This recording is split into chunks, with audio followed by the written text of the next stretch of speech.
하늘의 뜻이 이루어지는 가정. 마태복음 6장 10절 함께 있습니다. 나라가 임하시오며 뜻이 하늘에서 이루어진 같이 땅에서도 이루어지이다. 아멘. 사랑 여러분, 우리에게 정말로 소중한 것이 있다면 가족이겠죠. 가정입니다. 그런데 여러분, 문제가 없는 가족이 있을까요? 겉으로 보기에는 괜찮아 보이지만 가까이서 보면 어느 가정이든 크고 작은 문제들이 있습니다. 경제적인 부담, 때론 건강의 문제, 또 관계의 갈등, 말할 수 없는 문제들이 각 가정마다 있기 마련입니다. 가정은 가장 소중한 곳이며 가장 가까운 관계이기에 어쩌면 우리가 가장 깊이 상처받을 수 있는 곳이기도 합니다. 때로는 우리가 가정을 생각하면 감사하기도 하지만 우리의 마음에 이러한 절망이 있기도 합니다. 도대체 우리의 가정은 달라질 수 있을까? 도대체 우리 집은 왜 이럴까? 기도해도 달라지는 것은 없는 것 같아. 이런 절망이 찾아오기도 합니다. 그런데 여러분, 문제 없는 가정이 없지만 그리스도 안에서 우리는 반드시 우리의 가정을 향해 소망을 가질 수 있습니다. 우리의 가정에 어떠한 문제가 있더라도 그 문제가 아무리 오랜 시간 지속되었다 할지라도 우리의 능력과 우리의 생각으로는 도저히 풀리지 않는 문제처럼 보여도 그리스도 안에서 회복되지 못할 가정은 없습니다. 그리스도 안에서 해결될 수 없는 가정의 문제는 없습니다. 또 어떤 분들은 가정에 대해 이렇게 느끼실 수도 있습니다. 우리 집은 별다른 문제가 없는 것 같아. 우리는 비교적 괜찮아. 특별히 부족한 것이 없습니다. 여러분, 만약에 이렇게 느끼신다면 그것도 참 감사한 일이겠죠. 그런데 우리가 분명히 알아야 할 것이 있습니다. 그리스도 안에서 하나님이 우리 각 가정을 향해 갖고 계신 그분의 소원과 계획과 뜻은 우리가 생각하는 것보다 훨씬 더 크고 높고 선하고 아름답다는 것입니다. 그러니 평안하다고 해서 은혜가 안 필요한 것이 아닙니다. 문제가 없다고 해서 만족해서는 안 되는 것입니다. 예수님은 우리에게 이러한 기도를 가르치셨죠. 나라가 임하시오며 뜻이 하늘에서 이루어진 것 같이 땅에서도 이루어지이다. 여러분, 우리가 가정을 위해 기도한다는 것은 가정에 큰 문제가 있기 때문만은 아닙니다.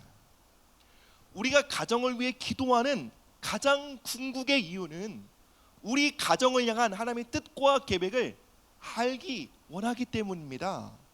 그리고 그 뜻과 계획이 우리의 가정 가운데 이루어지기를 원하기에 우리는 가정을 위해 기도하는 것입니다. 여러분, 우리 가정을 향한 하나님의 뜻과 목적은 문제없는 가정을 만드시는 것이 아니에요. 사람들이 보기에 그저 괜찮아 보이는 평판이 좋은 가정을 만드시는 것이 주님의 뜻과 목적이 아닙니다. 하나님은 우리의 가정을 통해 그분의 선하시고 아름다우신 뜻을 이루어가기를 소원하시는 것입니다. 뜻이 하늘에서 이루어진 것 같이 이 땅에도 이루어지이다. 하늘의 뜻이 이루어지는 그 땅이 저와 여러분들의 가정이 되시기를 주님의 이름으로 축복합니다. 우리 첫 번째 본론 함께 보시겠습니다. 함께 읽습니다. 시작. 하나님은 나를 통해 가족을 축복하기 원하십니다. 창세기 12장 2절 함께 읽습니다.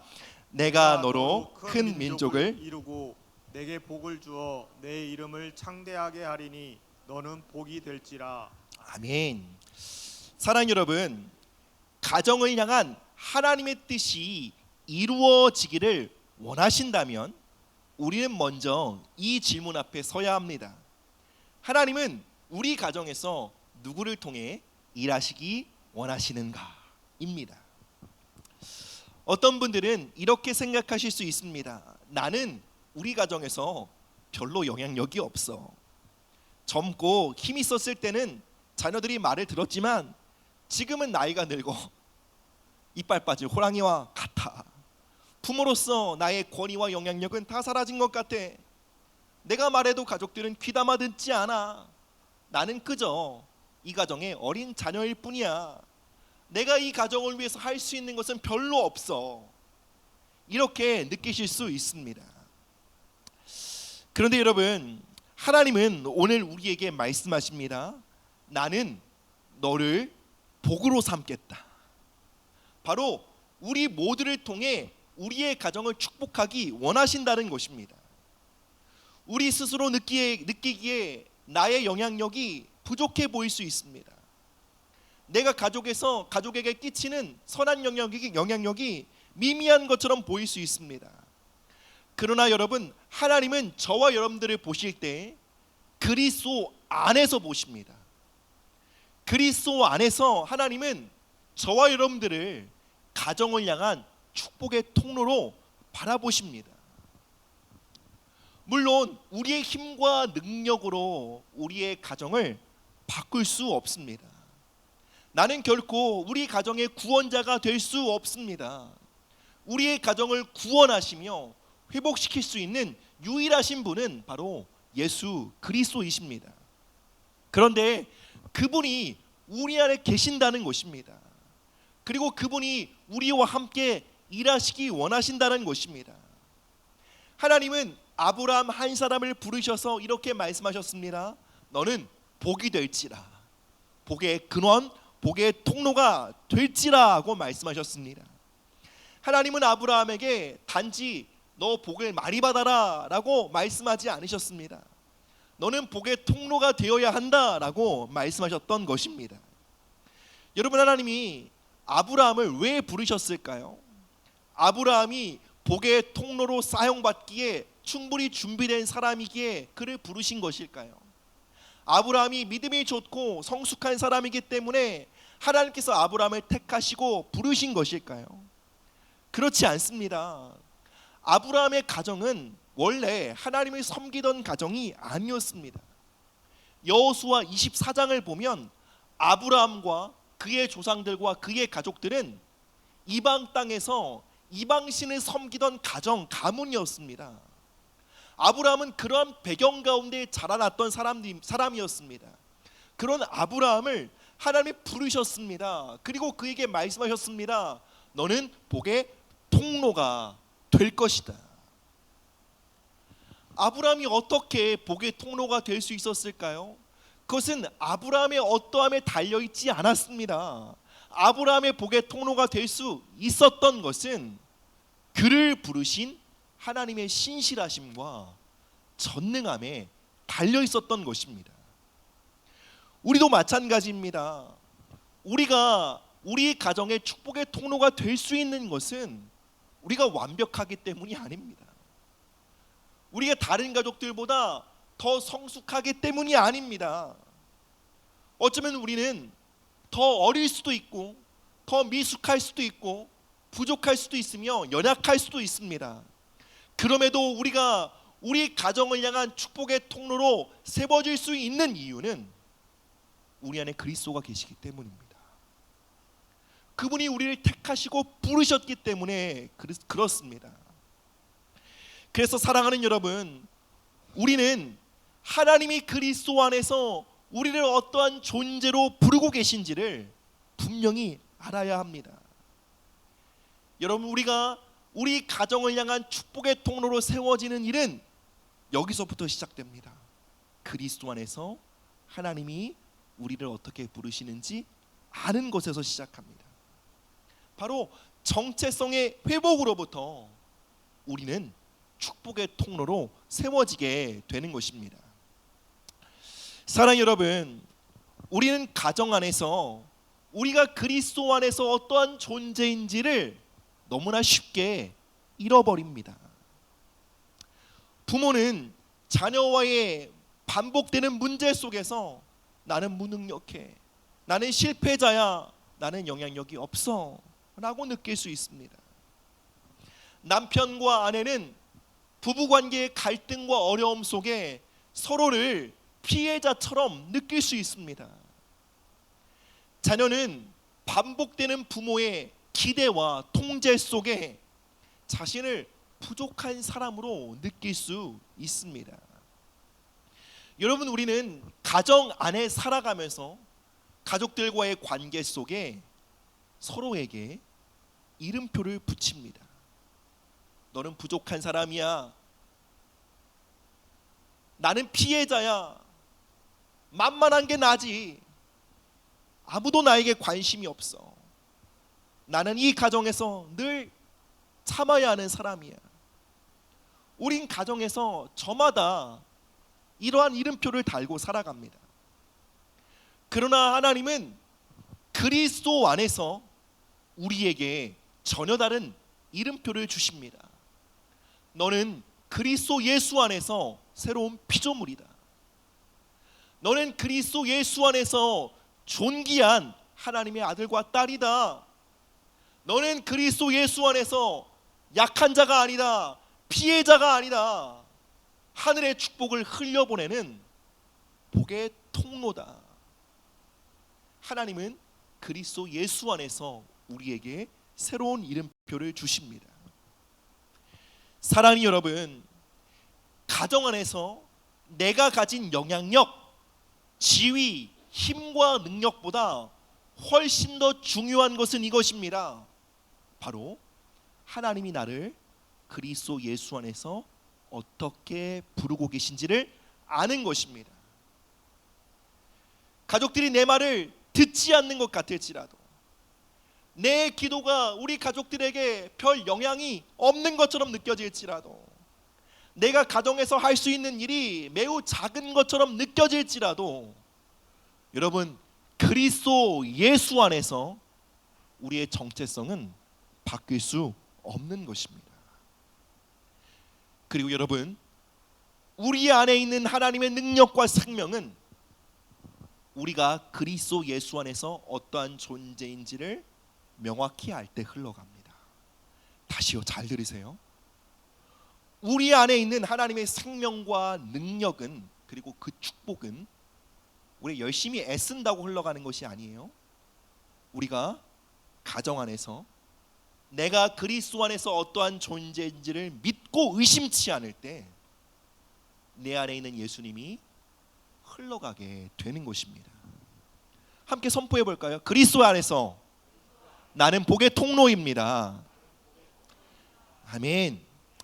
제가 이전에 가정에서 혼자 신앙생활하는 한 청년을 상담한 적이 있습니다. 그 청년은 당연하겠지만 가정의 복음화에 대한 부담을 가지고 있었어요. 그런데 가정에서 막상 구별되이 살아가지 못하는 자신의 삶에 대한 깊은 자책, 부담감이 있었습니다. 내가 이렇게 부족하게, 내가 예수 믿는다고 달라진 것이 없는데 언제 가정을 복음화하나, 내가 가족에게 좋은 모습을 보이지 못하고 있는데 내가 오히려 가정의 복음화를 가로막고 있는 것은 아닌가, 이런 고민을 갖고 있었습니다. 그 청년을 볼 때 제 마음에 안타까움이 있었고요, 하나님이 주신 마음을 그 청년에게 나누었습니다. 제가 그 청년에게 했던 말은 이것입니다. 가족의 구원은 당신의 노력과 선행에 달려있지 않습니다.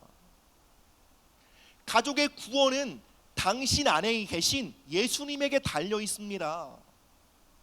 하나님은 당신을 빛이라고 말씀하시는데 당신이 완벽해서 그런 것이 아닙니다. 당신 안에 빛이신 예수님이 계시기 때문에 당신은 빛입니다. 이것을 믿으셔야 합니다. 당신이 가정 안으로 들어갈 때 당신의 스스로를 향해 이렇게 고백해야 합니다. 빛이 들어간다. 가족들을 만날 때 이렇게 믿으셔야 합니다. 복의 통로가 이들을 만난다. 자신의 부족함이 느껴질 때마다, 또 자신의 행실이 실패하는 것처럼 느껴질 때마다 반복해서 고백하십시오. 그리스도 안에서 나는 복이다. 그리스도 안에서 나는 빛이다. 반복해서 고백하도록 권면했습니다. 여러분, 물론 가정에서 우리가 어떻게 살아가는지는 중요합니다. 선한 행실은 중요하죠. 그러나 여러분, 선한 행실이 어디서 나옵니까? 우리가 가정에 대한 무거운 책임감과 부담감, 그것으로부터 우리 안에 선한 행실이 나옵니까? 아니면 그리스도 예수 안에서 우리가 어떠한 존재인지를 아는 믿음 안에서 선한 행실이 나옵니까? 전자입니까? 후자입니까? 후자입니다. 여러분, 가정 안에서 바르게 살길 원한다면, 내가 가정 안에서 선한 영향력을 끼치길 원한다면, 아직 내 행실이 온전치 않은 것 같은 그때에도 그리스도 안에서 내가 누구인지 믿으셔야 합니다. 여러분, 그리스도 안에서 여러분은 복입니다. 그리스도 안에서 여러분은 빛입니다. 복의 근원이신 주님께서 여러분 안에 계십니다. 빛이신 예수님께서 여러분 안에 계심으로 여러분은 빛입니다. 그 빛을 비추셔야 합니다.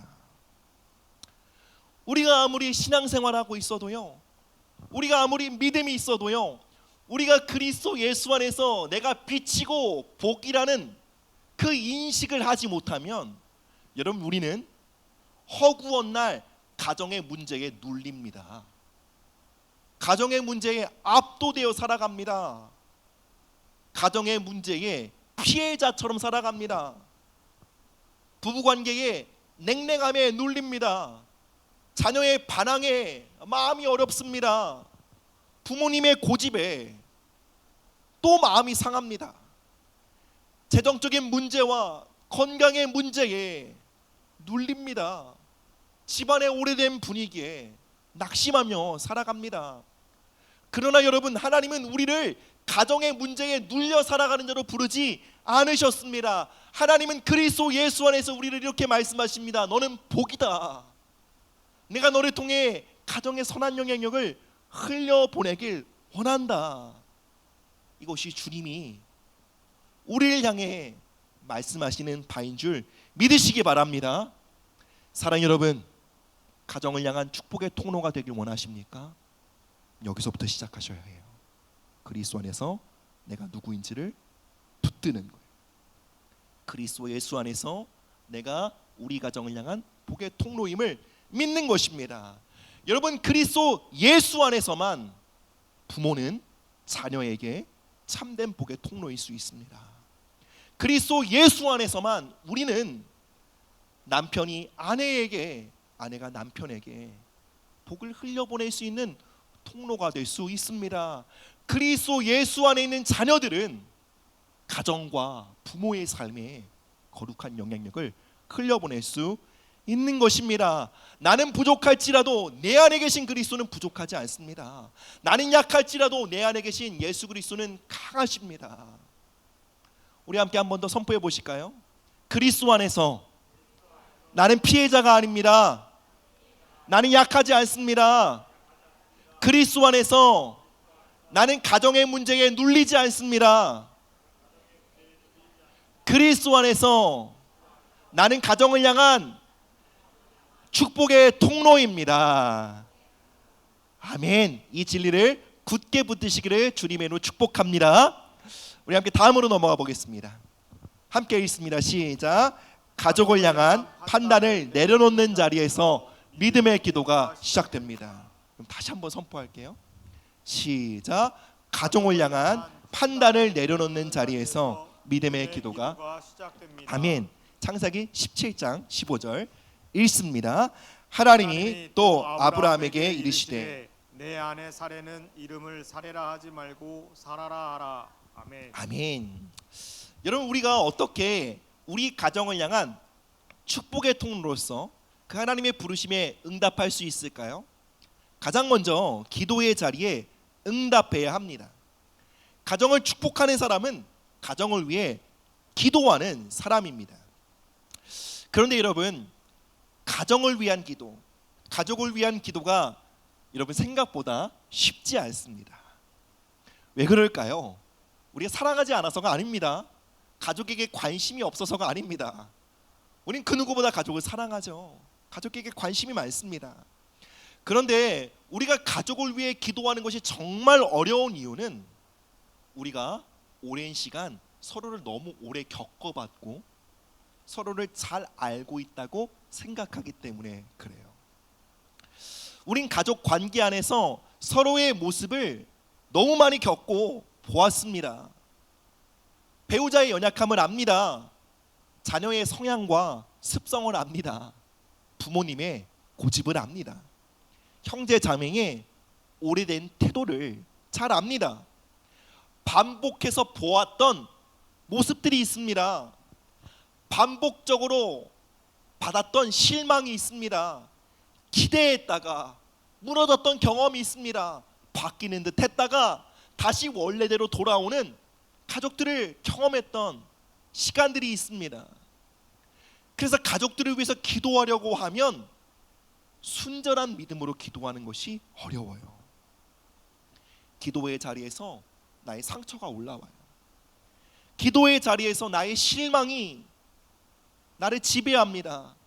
기도의 자리에서 가족들을 향한 나의 판단이, 나의 생각이 개입합니다.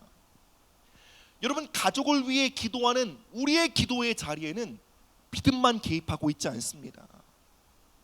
그 기도의 자리에 오랜 경험을 통해 축적되었던 가족들을 향한 우리의 판단이 개입하고 있습니다. 그럼 가족 말고 남을 위해 기도할 때는 믿음으로 기도하는 것이 상대적으로 쉬워요. 왜 그렇습니까? 잘 모르니까요. 그에게 실망한 경험이 적기 때문입니다. 그런데 가족은 달라요. 너무 많이 압니다. 그의 연약함을 그 누구보다 깊이 보았습니다. 너무 많은 실망과 상처의 시간을 통과했습니다. 그렇기 때문에 기도의 자리에서 때로는 그 판단이 안타까운 마음처럼 올라옵니다. 때로는 답답한 마음처럼 판단이 올라옵니다. 때로는 너무나 현실적인 생각인 것처럼 판단이 우리의 생각을 지배합니다. 그리고 그러한 판단은 결국 기도자의 믿음을 약화시킵니다. 우린 기도의 자리에서 남편과 아내, 우리의 자녀들, 우리의 부모님을 위해 기도할 수 있습니다. 그러나 우리의 마음 깊은 곳에서는 판단이 내려가지지 않습니다. 아, 저 사람 또 저러네. 도대체 왜 저러고 살까? 저럴 줄 알았어. 어떻게 사람이 항상 그러냐? 여러분, 이러한 판단이 우리의 기도를 어렵게 만듭니다. 가족들과의 관계에서 축적된 경험으로 인한 판단이 우리의 기도의 능력과 생명력을 좌절시킵니다. 여러분, 우리는 가족을 위해 기도하고 있지만 우리의 마음에는 믿음과 판단이 공존하고 있습니다. 이것이 왜 문제입니까? 야고보서는 말합니다.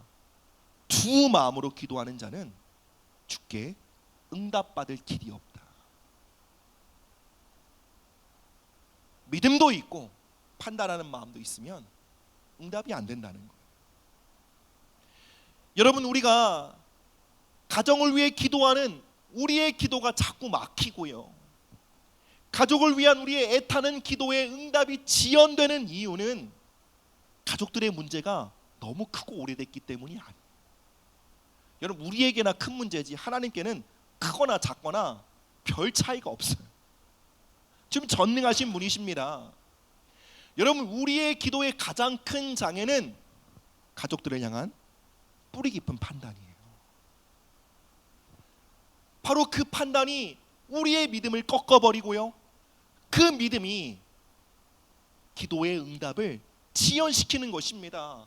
우리의 가정을 향한 하나님의 역사를 가로막고 있는 것입니다. 사랑하는 여러분, 우린 가족들과의 관계에서 은밀하게 보이지 않게 마음속으로 서로를 향해 딱지를 붙입니다. 저 말도 안 통하는 사람, 아, 고집도 너무 세, 고집 센 남편, 우리 아내는 왜 이렇게 예민하냐, 세상 예민한 아내, 우리 아이는 왜 이렇게 게으르고 무책임할까, 왜 우리 부모님은 자기만 옳다고 고집을 부릴까, 이 사람은 왜 이렇게 한 번 삐지면 이렇게 오래 갈까? 도무지 왜 변하지 않을까? 이러한 판단의 딱지와 이름표를 우리는 서로를 향해 붙이고 있습니다.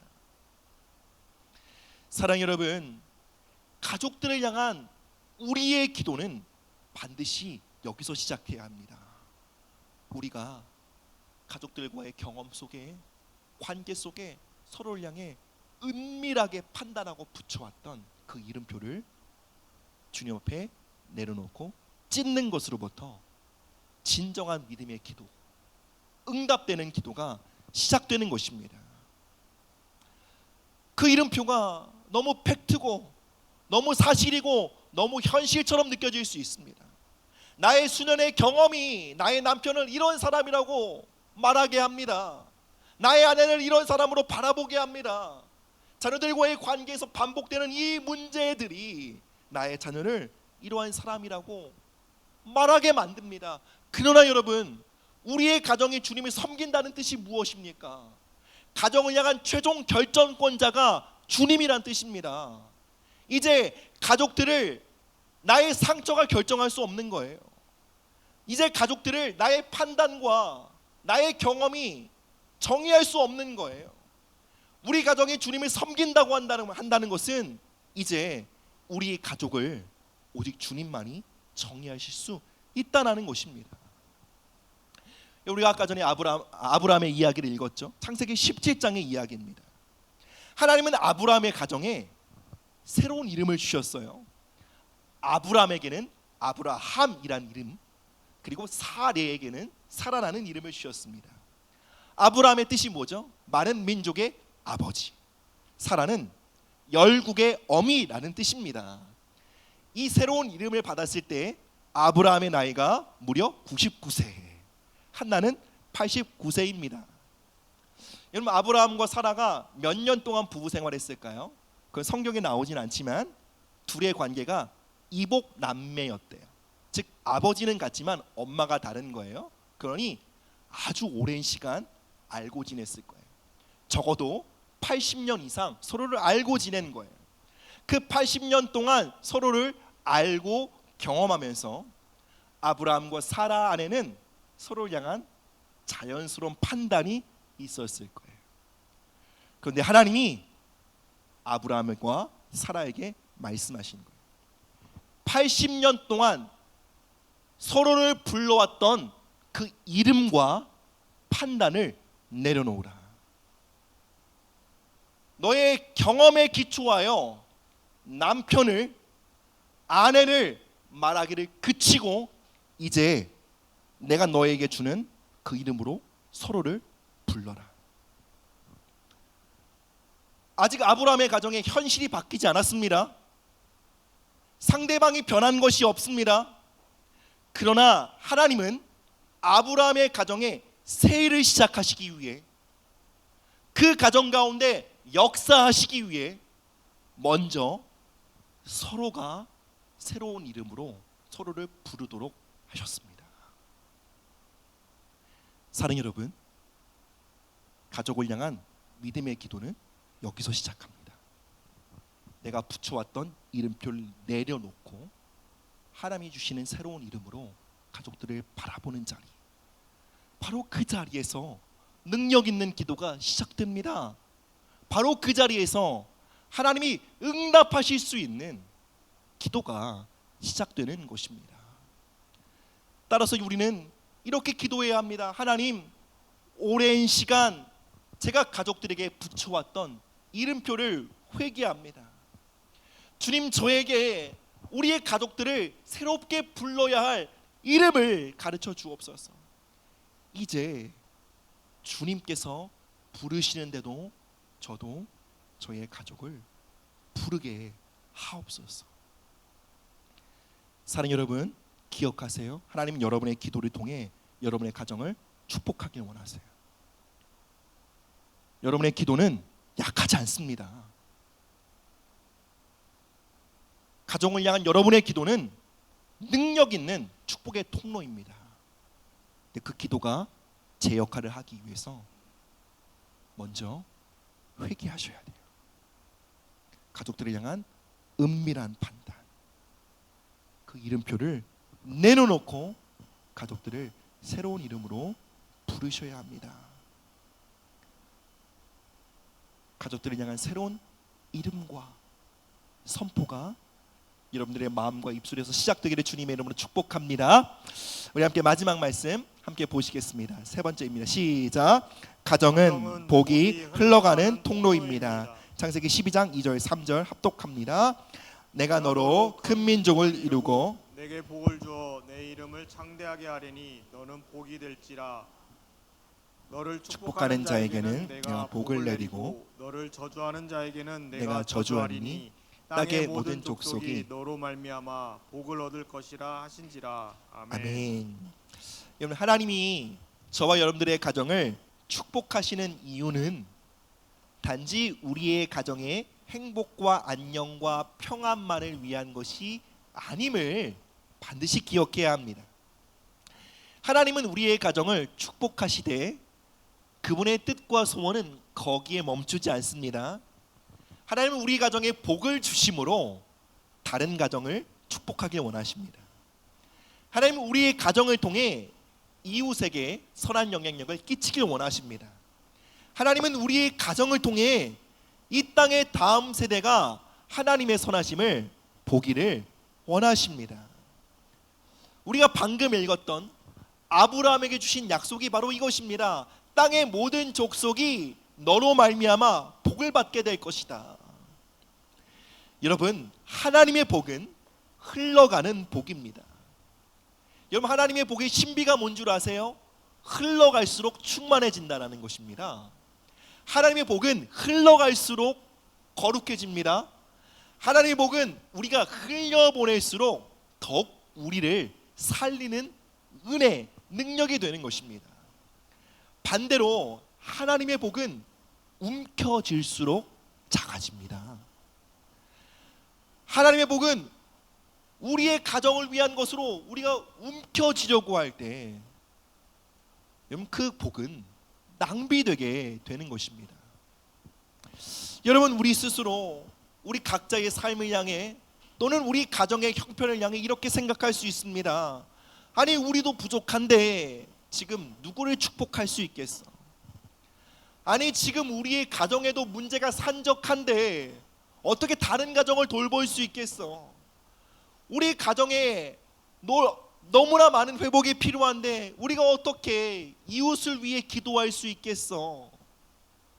여러분, 이렇게 생각합니다. 그러나 여러분, 내게 주신 복이 작게 느껴질지라도 그 복을 큰 복으로 만드는 비결은 놓는 것에 있습니다. 흘려보내는 데 있습니다. 내게 주신 복이 우리 가정의 은혜가 작은 것처럼 보일지라도 흘려보내면 그 복은 왕성해집니다. 내게 있는 믿음이 작은 믿음 같이 보일지라도 그 믿음을 흘려보내면 그 믿음은 강성해지고 자라납니다. 내게 있는 사랑이 작은 것처럼 보여도 그 사랑을 이웃에게 흘려보내면 그 사랑은 더욱더 깊어지는 것입니다. 여러분 가정을 향한 하나님의 축복의 사이즈를 키우길 원하십니까? 그러면 작은 것부터 흘려보내십시오. 사랑 여러분, 우리 가정에 아직 해결되지 않은 문제가 많다. 그래도 괜찮습니다. 우리 가족들의 믿음이 아직 연약해 보인다. 그래도 괜찮습니다. 중요한 것은 내게 있는 작은 것일지라도 흘려보내기를 결정하는 것입니다. 여기 계신 대부분의 성도들이 아파트에 거주하고 계실 텐데요. 여러분, 오늘날 옆집에 누가 사는지도 모를 때가 많습니다. 그런데 여러분, 내가 축복의 통로, 우리의 가정의 복의 통로로 살기를 결단하는 것은 여기서 시작되는 것입니다. 옆집에 누가 사는지 관심을 갖기 시작하는 거예요. 옆집에 누가 살든 옆집을 축복하며 기도하기를 시작하는 거예요. 나눌 것이 있다면 나누고 베풀고 싶은 마음이 들 때 그 마음을 따라 베푸는 것입니다. 여러분, 주님이 우리의 가정을 축복의 통로로 삼으실 때 우리에게 요구하시는 것은 우리 가정의 높은 수준이 아닙니다. 주님은 결코 우리 가정의 완벽함을 요구하시지 않습니다. 주님이 우리에게 요구하시는 것은 우리 가정이 부족할지라도 축복의 통로로 쓰시고자 하시는 주님의 말씀에 아멘하는 믿음이에요. 우리 가정에 여전히 해결되지 않은 문제가 있을지라도, 부족해 보일지라도 하나님이 우리 가정을 붙들어 복의 통로로 사용하신다. 그 하나님의 전능성을 믿는 믿음이에요. 하나님이 우리에게 요구하시는 건 완벽이 아니라 믿음이에요. 그분을 향한 신뢰예요. 따라서 여러분, 우리가 우리의 이웃과 우리의 자녀들의 삶에, 우리 다음 세대들에게 축복의 통로가 되는 것을 기다릴 이유가 없습니다. 우리 가정이 조금 더 완벽해질 때까지, 우리의 가정의 복음화가 조금 더 진행될 때까지, 우리 가정의 가정 예배가 조금 더 정착될 때까지 기다릴 이유가 조금 더 없다라는 거예요. 여러분, 우리가 그 복을 흘려보내는 것은 가정의 복음화를 가속화시키는 일이지, 가정에 하나님의 임재와 기도와 그 축복을 증가시키는 일이지 감소시키는 일이 아니라는 것입니다. 여러분, 하나님이 우리의 가정을 들어 우리의 이웃을, 우리의 지역을 축복하시는 그 일은 가정에서 홀로 드리는 한 사람의 예배와 기도로 시작될 수 있습니다. 평소 대면대면하고 나와 상관없는 사람이라 여겼던 우리에게 이웃에게 마음을 열고요, 그리고 그를 위해 기도하기로 결정하는 것, 이것으로부터 우리가 축복의 통로로 우리의 가정이 세워질 수 있는 것입니다. 어쩌면 관계가 불편하고 우리에게 불편을 끼쳤던 이웃이 있을 수 있습니다. 그 이웃을 예수님의 이름으로 축복하는 거예요. 여러분, 그것을 통해 우리 가정의 복의 사이즈가 달라지는 거예요. 여러분, 그냥 이웃도 아니고 불편한 이웃을 축복하는데 여러분, 얼마나 하나님께서 우리 가정에 복과 은혜를 부으시겠습니까? 그러니 여러분, 주님, 우리의 가정을 통해 이웃을 축복하여 주세요. 하나님, 우리의 가정을 통해 또 다른 가정을 일으켜 주세요. 하나님, 우리 가정에 주신 은혜가 우리 자녀들의 친구에게 흘러가게 하여 주옵소서. 여러분, 이 기도가 참으로 우리의 가정을 살리고 우리의 가정을 부욕케 하는 기도임을 여러분 믿으시기 바랍니다. 사랑 여러분, 가정은 복의 종착점이 아니라 복을 흘려보내는 통로입니다. 우리가 가진 복이, 우리가 가진 능력이, 우리에게 주신 은혜가 작아 보일지라도 주님께 올려드리고 그 복을 흘려보내기로 결정한다면, 우리의 가정의 문제가 여전히 해결되지 않았음에도 불구하고 우리의 가정, 우리 옆에서 막 싸우는 소리가 들리는 것 같아요. 그 가정을 위해서 기도하는 거, 하나님, 우리 옆집의 부부관계를 축복합니다. 이 가정에 분노의 영이 떠나가게 하시고 연합의 영을 부어주십시오. 부부관계의 사랑이라는 그 우산, 울타리 안에 자녀들이 자라날 수 있는 복을 주옵소서. 여러분, 이렇게 기도하는 것이 결국은 누굴 살린다고요? 우리 가정을 살리게 된다는 거예요. 우리가 축복의 통로로 걸어가고자 하는 그 걸음이 결국은 우리 가정에 더 큰 복을 가져오는 선택이 된다라는 것입니다. 사랑하는 여러분, 복을 움켜쥐는 가정이 아니라 복을 흘려보냄으로 여러분의 가정을 통해 여러분의 이웃이, 여러분의 아파트가, 여러분의 지역이 하나님의 은혜와 임재를 흘려받는 은혜가 있게 되기를 주님의 이름으로 축복합니다. 우리 함께 기도하시겠습니다. 다리가 불편하지 않으신 분들을 자리에 일어나셔서 우리 함께 찬양과 선포로 나가도록 하겠습니다. 사랑이 많으신 주님 감사합니다. 이 시간 예배를 통해 가정을 새롭게 바라볼 수 있는 은혜를 주심을 감사드립니다. 하나님 그리스도 예수 안에서 우리를 축복의 통로로 부르신 주님 감사합니다. 하나님 이 일은 우리의 어떠함에 달려있지 않으며 우리를 부르신 주님 또 우리 안에 계신 그리스도께 달려있는 줄 믿습니다. 하나님 우리 안에 계신 예수 그리스도를 바라보게 하여 주시고 예수 그리스도 안에서 우리가 우리 가정을 향한 축복의 통로임을 굳게 믿게 하여 주옵소서.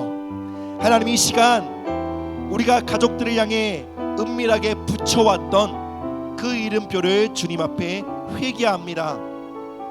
하나님 가족들을 향해 안 변하는 사람, 고집이 센 사람, 게으른 사람, 이러한 잘못된 판단의 이름표를 붙여왔던 것을 회개합니다. 이제 주님이 부르시는 방식대로 우리의 가족들을 부르게 하여 주시고 그 가족들을 향한 새로운 이름을 선포하며 우리의 기도가 살게 하시고 우리의 기도가 가족들을 변화시키는 능력의 통로가 되게 하여 주옵소서.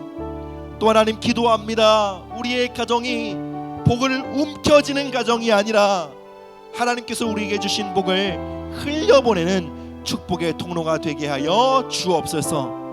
하늘에 이루어진 아버지의 완전하신 선하신 뜻이 우리의 가정 가운데 이루어지기를 주님의 이름으로 축복합니다. 감사드리며 이 모든 말씀 예수 그리스도의 이름으로 기도합니다. 아멘.